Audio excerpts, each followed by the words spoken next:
Bullman and the Little Imperfections, February 8th, 2021. If you separate the prefix from the word imperfection, you get I'm perfection. Just add an apostrophe and it's I'm perfection.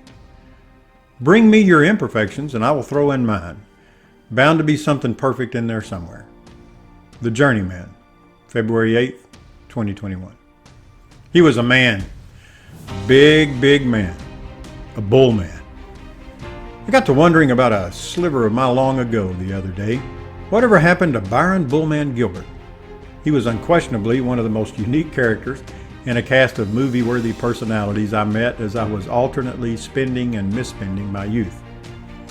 Thanks to Google, I did not wonder long. I found his obituary. He died just a couple of months ago. Funny how a random memory pulls at you like some ethereal force, a connection to the universe and its workings in the matter of life and death.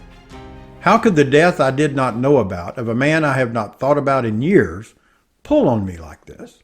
It's like my soul intuitively felt a hole in the world that was once filled by a one-of-a-kind presence. Some might say God put him on my mind, or if you grew up in the kind of churches I did, you might say God laid him on my heart. Following is the obituary, as recorded in the Weatherford Democrat. Byron Bullman Lynn Gilbert, age 68, of Mount Vernon, Texas, went to be with his Lord and Savior on Sunday, November 1st, 2020. Byron was born on October 6, 1952, in Wichita Falls, Texas, to his loving parents Harold Lynn and Maxine LaRue Humphrey Gilbert.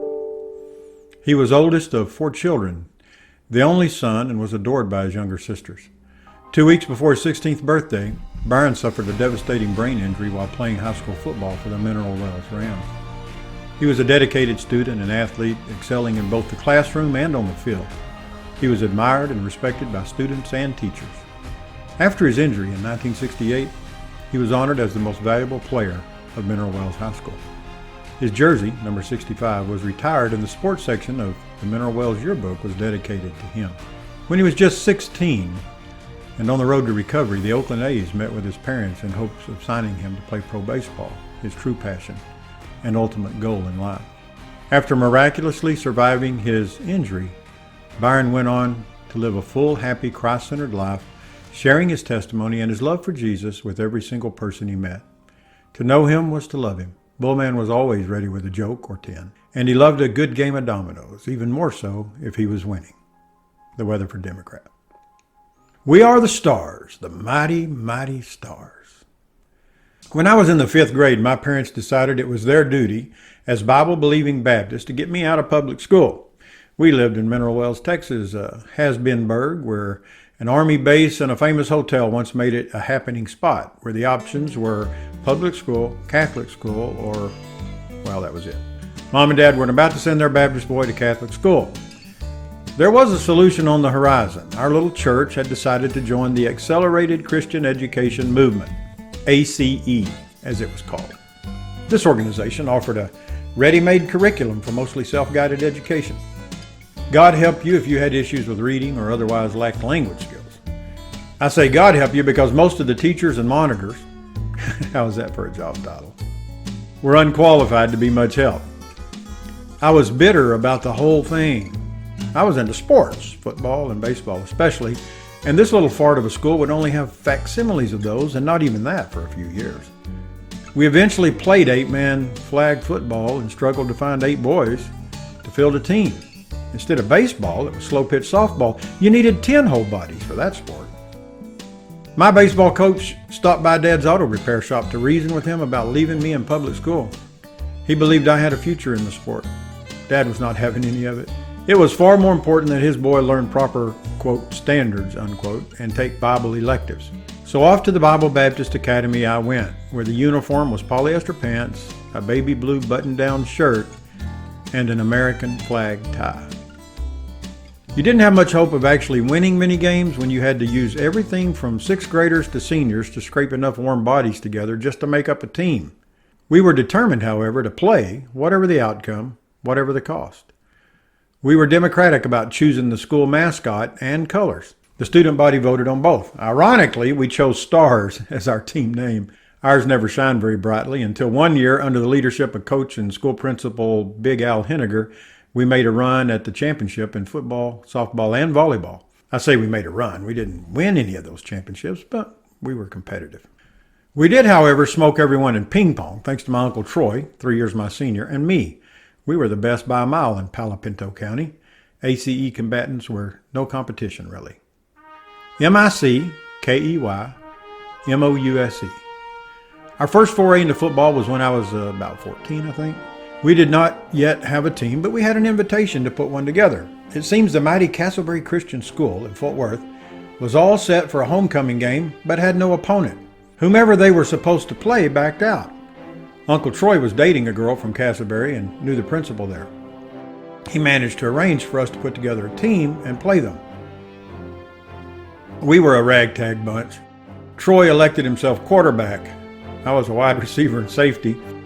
We would only manage just enough players for each of us to play both ways, offense and defense. There was Troy, my best friend and the toughest hombre I have ever known, Robert Bonnell, a few others, and me. The only two I remember besides Troy and Robert are the Kite twins. One of them, Doug, was into sports. The other, Donald, was not. I'll never forget the sideline huddle before the opening kickoff. Troy, who served as head coach and quarterback, was going over positions and duties. Donald raised his hand. Yes, Donald, Troy sighed. Offense is when we have the ball or when they do. I thought right then, this is going to be a blinking disaster.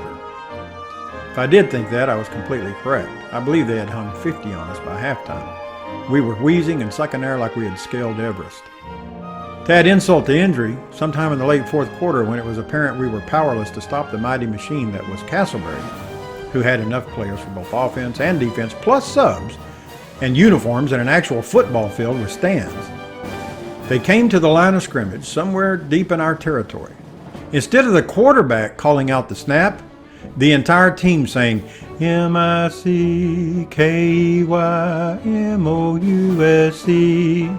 They hiked the ball and scored. Again. I hated those sons of bitches. Jesus could love them all he wanted. I wanted no part of it. A couple of years later, my family moved to Arlington. I enrolled at, relatively speaking, sports powerhouse Southside Christian Academy. We beat the piss out of Castleberry, and I scored a long touchdown. Their fastest player, Lance something, said to me after I scored, "I've never been torched like that." I replied, "Get used to it. It's going to be a long game." We beat those bastards in everything. Football, softball, basketball, volleyball. Besides all that, I walloped their best ping pong player and outpreached their preacher boy at the state convention. Sweet, sweet revenge. Work that out theologically if you can. The legend of Bullman and the little imperfections. Sometime after the Castleberry humiliation and before my family packed up and left Mineral Wells for brighter lights, I met Byron Bullman Gilbert. His obituary omits his time at Bible Baptist Academy. It was a grand old time. Byron was not quite 16 when a severe football injury caused him permanent brain damage. He was already on the varsity team as a 15-year-old and was touted as perhaps the most promising athlete ever to come into Mineral Wells High School. His injury was a community tragedy. It was no doubt devastating to his parents. Sometime later, those parents met my grandfather, who was pastor of the church and head of the school I attended. Byron, by then, was 23. His parents were looking for ways to assimilate him back into society, to help him grow his social skills again. Whether they suggested it to Granddad, or more likely, my granddad, who was forever taking in long shots and lost causes, suggested it to them, I do not know. What I do know is that Byron Bullman Gilbert enrolled in our little school at age 23 and set Bible Baptist Academy on its ear. Troy, my uncle and the only son of Big Granddad Henniger, the aforementioned pastor and schoolman, became especially close to Byron. I asked him to share some memories and impressions. Following is our interview. The Journeyman. Do you remember why Byron chose Bullman as his nickname? How old do you think he was when he came to our school? He was 9 years older than me, apparently, based on his obituary.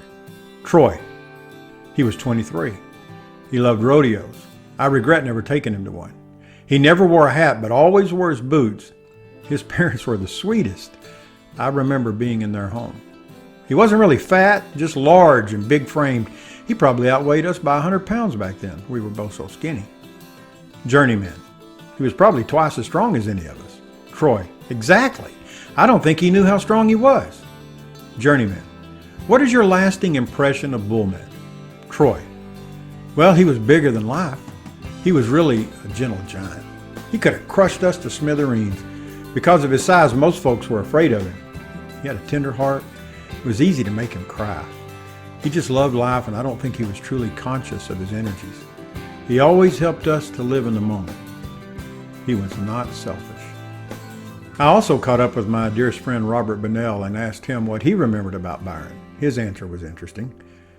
He's the only real coach we ever had, and he's the only one that knew anything about football. He used to say success begins in the classroom. Journeyman. He also told us we could horse around in the classroom, but not on the football field. Robert. Yeah. Byron Gilbert was damaged when I met him. I heard the legendary stories of his athletic prowess and promise. I heard how he was a great student, near the top of his class, a phenomenal football player, and highly touted baseball prospect. I never got to know that Byron. I knew Bullman. Honestly, I cannot imagine him any other way than as Bullman. The massive, strong, good-natured guy who was one of the kids. He had practiced football with us, though he was not allowed to play because of his age. He hated it when we horsed around and did not take the practices seriously. I can hear him clearing his throat and saying, "You can mess around in class. Out here, it's serious." I remember him wrestling 4 or 5 of us at once. If he got his hands on you, he would give you the Texas titty twister, a fate worse than death. He'd plop down on his rear on the ground and grab at us with those powerful, meaty hands or kick us with his cowboy boots. He was a bull of a man with the mind of a kid and the heart of a saint. Grasshopper doo-doo on you. When my kids were small, I would hold up 2 fingers like the peace sign. Know what this means? 2. Number 2 daughter Holly would say. Peace, firstborn Ashley answered. No, it means grasshopper doo-doo on you. Dad, that's stupid. No, it's not. It's genius. Bullman used to do that in class, on the playground, in church, wherever. He would hold up the peace sign and declare, grasshopper doo-doo on you. He gave that to us, and we cherished it. I named this article Bullman and the Little Imperfections. You might think I was implying something about his imperfections or deficiencies. Not so. I should say we. That ragtag football team getting Mickey Moused under the lights at a homecoming game? We, that group of kids, some attending Bible Baptist Academy because of their parents' religious convictions, and others as a last resort before juvie or something worse, we were not the stars. That was the hopeful name we gave ourselves. We were the Little Imperfections. Bullman had been a star. He still was to us. Byron Bullman Gilbert was sent to Bible Baptist Academy to be helped by us. But Robert, Troy, and I agree he made us way better than we ever made him. His parents sent him to us to help him. Granddad took him in to help him. God, I believe, sent him there to be the friend and champion of the little imperfections who imagined themselves stars. God bless the little imperfections that make us who we are. God bless Granddad and his heart for the outcast and the down and out. God bless Bullman. God bless you if you are yourself a little imperfect in great big ways. And grasshopper doo-doo on the rest of you, especially if you went to Castleberry.